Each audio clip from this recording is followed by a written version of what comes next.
Assalamualaikum warahmatullahi wabarakatuh. Sebelumnya izin menyelesaikan tugas presentasi dari mata kuliah sinyal dan sistem, materi sistem LTI waktu kontinu pada bagian respon step. Nah, sebelum kita memasuki materi, alangkah baiknya kita kenalan dulu nih sama Akang. Nah, Akang namanya Muhammad Salman Nurdin, mahasiswa semester 3 program studi sistem telekomunikasi. Nah, jadi sebelumnya Akang mau minta maaf ya jikalau suaranya tidak jelas dikarenakan sedang tidak enak badan gitu ya dalam menyelesaikan tugas ini, tapi sudah menjadi tanggung jawab Akang dalam berkuliah dalam mencari ilmu untuk menyelesaikan tugas-tugas dari dosen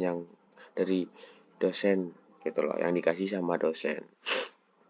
Nah, kan kita kan mau membahas tentang sistem LTI dan respons. Nah, kita harus tahu nih apa itu sistem LTI. Nah, bisa dilihat pada gambar di samping. Nah, di sini ada materi-materinya teman-teman. Jadi, diagram blok sistem LTI. Pertama komponen dalam diagram blok. Nah, ini diagram bloknya teman-teman. Komponennya apa aja? Komponennya yaitu ada X dalam kurung T. Nah, X dalam kurung T itu artinya masukan sistem secara umum gitu lah teman-teman. Jadi gampangnya kita biasa menyebutnya dengan input. Dan untuk HT tersendiri yaitu fungsi respon impuls yang menggambarkan sifat sistem linear time invariant atau dalam kurung LTI. Fungsi ini menentukan bagaimana sistem merespon impuls unit delta, teman-teman. Nah, jadi bisa dibilang kayak semacam fungsi gitu ya, fungsi respon atau sistem dimana dengan adanya itu kita bisa menghasilkan output teman-teman. Nah, gitu ibaratnya kalau ada input pasti ada output, dan ketika ada input dan output pasti ada sistem yang menghasilkan output dari si input yang dikasih gitu teman-teman.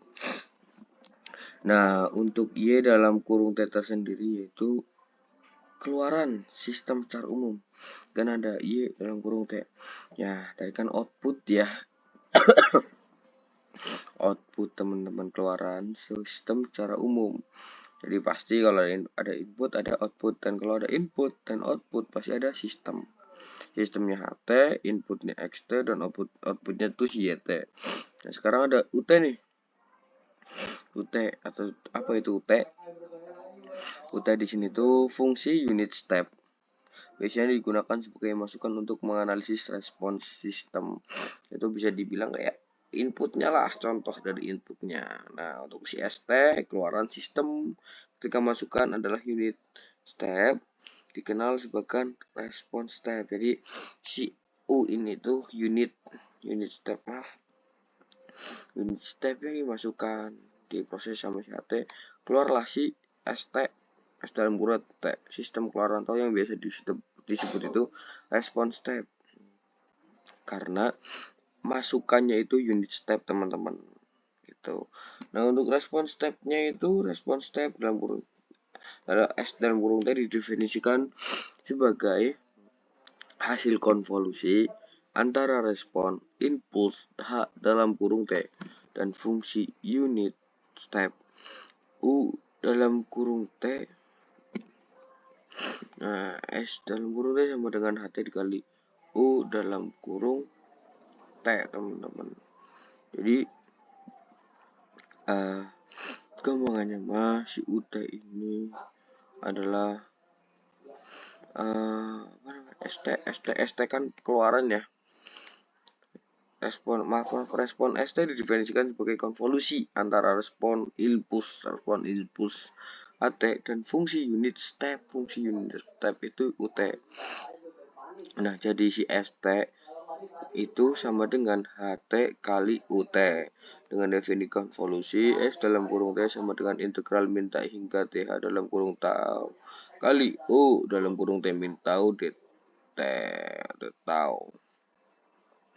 Nah, taunya itu fungsi respon input terhadap waktu T atau tau lah, kita nyebutnya itu tau teman-teman. Nah, O dalam kurung T min tau itu fungsi unit step yang bergeser terhadap waktu tau. Jadi si taunya itu bergeser ke belakang melihat akan si T yang dimasukkannya teman-teman. Itu. Terus itu sederhanakan konvolusi dengan unit step. Fungsi unit step itu U dalam kurung T min tau bernilai 1 ketika tau kurang dari sama dengan T. Itu hal ini menyederhanakan bahasa batas integral gitu loh teman-teman.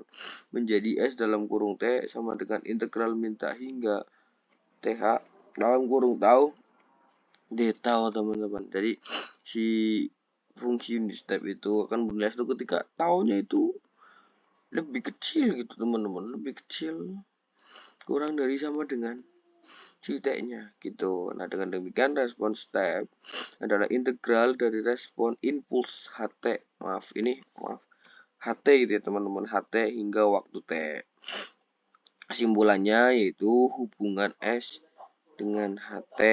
ST adalah hasil akumulasi. ST itu adalah hasil akumulasi dari HT dari waktu minta hingga T. Gitu teman-teman. Jadi ST sama dengan integral minta hingga dalam kurung tau kali D tau. Nah, interpretasi visual gambar yaitu diagram menunjukkan bahwa S dalam kurung T mencerminkan jumlah total HT sehingga waktu tertentu teman-teman, karena disini patokannya T dan akan berfokus pada T yang dimasukkan teman-teman. Makanya hingga waktu T tertentu T lah, atau hingga waktu T tertentu. Nah, HT adalah fungsi yang mengkontrol bagaimana akumulasi ini terjadi. Yang tadi Akang sebut bahwasanya kalau ada input itu pasti ada output. Nah, si inputnya itu XT, si inputnya itu UT, si outputnya itu UT. Nah, ketika ada input dan output pasti akan ada sebuah sistem. Nah, makanya HT disebut fungsi yang mengkontrol bagaimana akumulasi ini terjadi gitu. Dibilang sistem teman-teman. Nah, sini ada hubungan HT dengan UT teman-teman. Nah, jadi bisa kita langsung jelaskan secara deskriptif ya teman-teman ya. Hubungan HT dengan ST. Yang pertama itu ada respon step. Respon step itu ST. S dalam kurung T. Ketika itu inputnya UT, maka outputnya itu ST. ST itu respon step. Seperti dijelaskan di gambar 1. Di gambar yang ini teman-teman. Di gambar yang tadi. Nah, ini ya. Nah, lanjut. Di gambar 1, ST adalah integral dari HT. Dari HT teman-teman. Nah, karena si HT ini kan sistemnya ya. Jadi si ST itu integral minta hingga ya, tau deh tau. Nah, terus kedua ada turunan terhadap waktu T. Untuk mendapatkan HT dari ST, kita perlu menghitung turunan. Nah, perlu menghitung turunan S dalam kurung terhadap waktu T. Jadi, nah, karena si ST itu integral gitu ya, integral dari HT. Jadi, untuk bisa mendapatkan HT-nya, kalau kita pengen mendapatkan ST otomatis kita harus juga mendapatkan HT gitu ya teman-teman. Nah, kita perlu menurunkan nih turunan ST. Diturunkan dulu si ST-nya terhadap waktu T berdasarkan aturan integral. Aturan integral itu D. S dalam kurung T min D itu sama dengan HT itu teman-teman. Nah, dengan kata lain, HT adalah turunan dari ST teman-teman. Jadi ya seperti dijelaskan pada poin pertama, ST adalah integral gitu teman-teman. Integral itu turunan loh teman-teman. Integral dari HT tersendiri. Nah, dan untuk yang kedua ada untuk mendapatkan HT dari ST kita perlu menghitung turunan ST terhadap T. Jadi bisa kita simpulkan si HT ini adalah turunan dari ST. Ketika kita mau mencari ST, kita harus mencari juga si turunannya, itu si HT, turunan dari HT-nya gitu.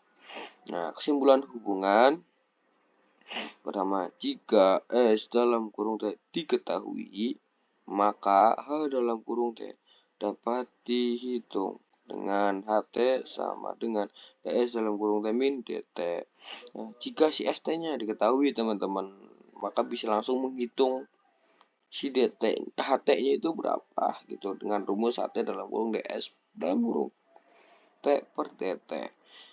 Nah, yang keempat ada interpretasi visual gambar. Nah, diagram menunjukkan H dalam kurung T sebagai turunan dari respon step. HT itu turunan dari respon step atau ST. Menegaskan hubungan antara akumulasi H dalam kurung T melalui integral dan pengambilannya melalui turunan. Jadi, hubungan antara akumulasi HT melalui integral teman-teman.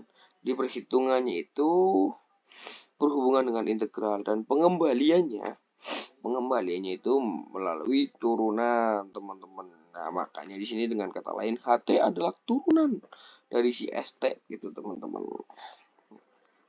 Itu. Nah, kesimpulannya gitu ya. Kesimpulan pada gambar pertama itu menjelaskan bagaimana S dalam kurung T diperoleh dari HT melalui proses integral. Nah, ini dijelaskan nih pada gambar yang pertama yang di sini mendapatkan proses si ST.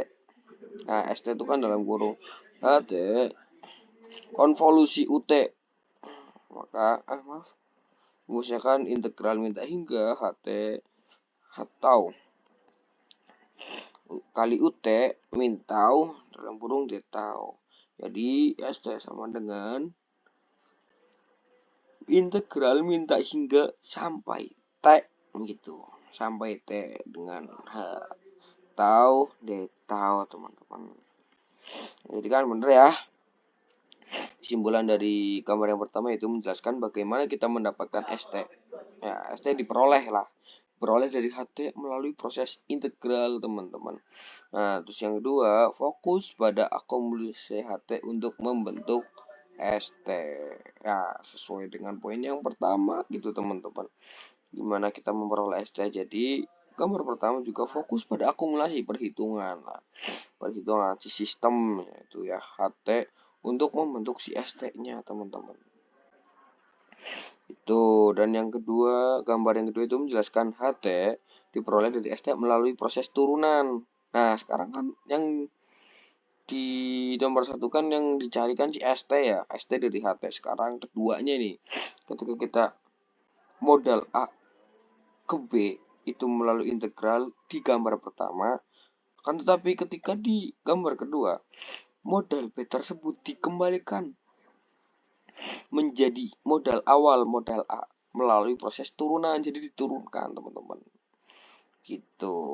Nah, makanya kesimpulan dari gambar kedua itu menjelaskan bagaimana HT diperoleh dari ST melalui proses turunan, diturunkan kembali. Kalau integral kan tadi naik, nah sekarang diturunin lagi. Nah, terus yang kedua, fokus pada tingkat perubahan S dalam kurung T untuk membentuk HT gitu teman-teman.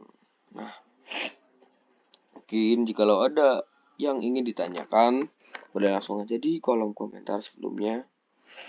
Akang mau berterima kasih atas perhatian teman-teman yang sudah memantau gitu, yang sudah menyimak video Akang dari awal sampai akhir. Dan Akang mau minta maaf jikalau suaranya agak kurang terdengar gitu ya teman-teman.